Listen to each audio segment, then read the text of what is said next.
Oke, selamat datang semuanya. Kali ini kita mau bedah sesuatu yang lagi panas banget.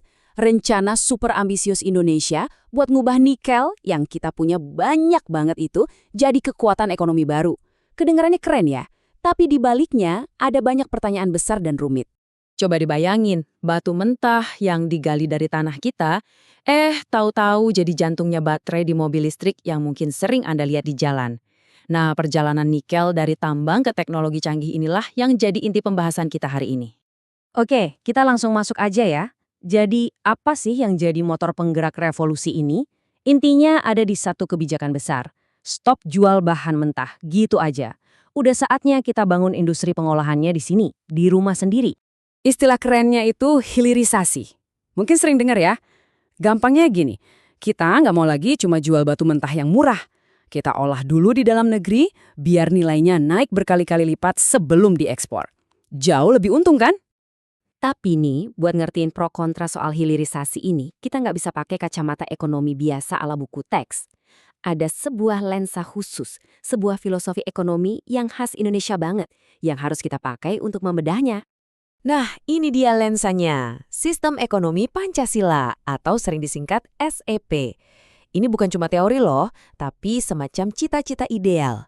Gimana caranya ekonomi itu bisa jalan seimbang antara keuntungan buat individu dan kebaikan buat masyarakat luas. Lihat perbandingannya di sini deh. Ini menarik banget. Kalau kapitalisme itu kan soal kompetisi bebas, individu lawan individu. Terus sosialisme, semuanya dikontrol negara. Nah, SEP ini beda. Jantungnya itu gotong royong, semangat kerja bareng buat kepentingan bersama. Dan ini bukan pemikiran kemarin sore loh. Ide ini akarnya dalam banget. Salah satu bapak bangsa kita, Muhammad Hatta, udah bilang dari dulu. Ekonomi itu harusnya kayak usaha bersama, dijalankan dengan asas kekeluargaan. Kayak satu keluarga besar. Oke, filosofinya udah dapet ya. Sekarang yuk kita lihat sisi cerahnya. Apa sih janji-janji manis, visi besar di balik kebijakan hilirisasi nikel ini? Kenapa pemerintah getol banget menjalankannya? Alurnya sebenarnya logis banget. Pertama, kita gali biji nikelnya. Kedua, jangan langsung diekspor. Olah dulu di pabrik smelter di sini. Ketiga, dari situ kita bisa bikin produk canggih, misalnya komponen baterai. Hasil akhirnya, tentu aja posisi Indonesia di mata dunia jadi makin kuat. Dan tujuannya ini bukan main-main, gak cuma soal naikin nilai ekspor. Coba bayangin, bisa muncul pusat-pusat ekonomi baru di berbagai daerah yang tadinya mungkin sepi, ketimpangan berkurang. Dan yang paling gede, Indonesia bisa jadi pemain utama di rantai pasok baterai mobil listrik global. Ini bukan sekedar kebijakan, ini visi transformasi bangsa. Oke, sampai sini kelihatannya bagus semua ya. Nah, disinilah ceritanya mulai jadi rumit. Setelah kita lihat janji-janjinya yang indah, sekarang waktunya kita lihat kenyataan di lapangan. Apa konsekuensinya? Dan ini pertanyaan intinya, yang paling penting. Siapa sebenarnya yang menikmati kue dari revolusi nikel ini? Apakah manfaatnya benar-benar merata sampai ke bawah? Tabel ini nunjukin konfliknya dengan jelas banget. Ada yang menang besar, korporasi-korporasi raksasa, investor asing, juga negara yang dapat pemasukan dan status. Tapi selalu ada tapinya kan? Ada juga yang kalah.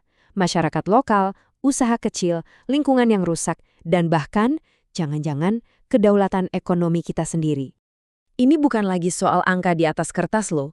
Ini nyata. Ini soal warga di sekitar tambang yang kehilangan tanah warisan nenek moyangnya. Ini soal sungai dan laut yang tercemar. Jadi, pertumbuhan ekonomi ini ternyata punya harga yang mahal baik secara sosial maupun lingkungan. Dan yang ironis, di tengah ambisi buat jadi mandiri, malah muncul ketergantungan model baru. Kita jadi bergantung banget sama model dan teknologi dari luar. Ini pertanyaan serius, jangan-jangan kita cuma tukar guling. Ganti ketergantungan bahan mentah dengan ketergantungan model dan teknologi. Terus gimana dong solusinya? Apa semua ini berarti hilirisasi itu salah? Belum tentu. Di bagian terakhir ini, kita coba lihat gimana caranya menambal kelemahan-kelemahan tadi dan mencari jalan tengah terbaik ke depan. Jadi, kesimpulannya memang agak abu-abu. Kebijakan ini tuh ibarat pedang bermata dua. Potensinya buat bikin kita maju dan makmur itu gede banget. Tapi di sisi lain, risikonya buat bikin kesenjangan makin dalam juga sama besarnya. Apalagi kalau dibiarin jalan tanpa kontrol. Nah, rekomendasinya apa? Ternyata solusinya itu ya kembali ke akarnya, ke prinsip ekonomi Pancasila tadi. Gimana caranya? Pertama, libatkan masyarakat lokal. Kasih mereka kepemilikan, mungkin lewat model koperasi. Kedua, keuntungan besar tadi harus dibagi rata, misalnya lewat pajak progresif yang lebih ketat. Ketiga, soal lingkungan ini harga mati ya, penegakan hukumnya harus super tegas.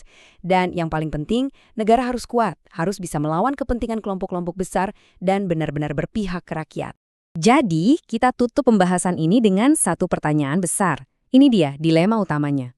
Mampukah Indonesia menyeimbangkan ambisinya jadi raksasa ekonomi dunia sambil tetap memegang teguh komitmennya pada keadilan sosial untuk semua warganya? Jawabannya, apapun itu, akan benar-benar menentukan arah masa depan bangsa ini.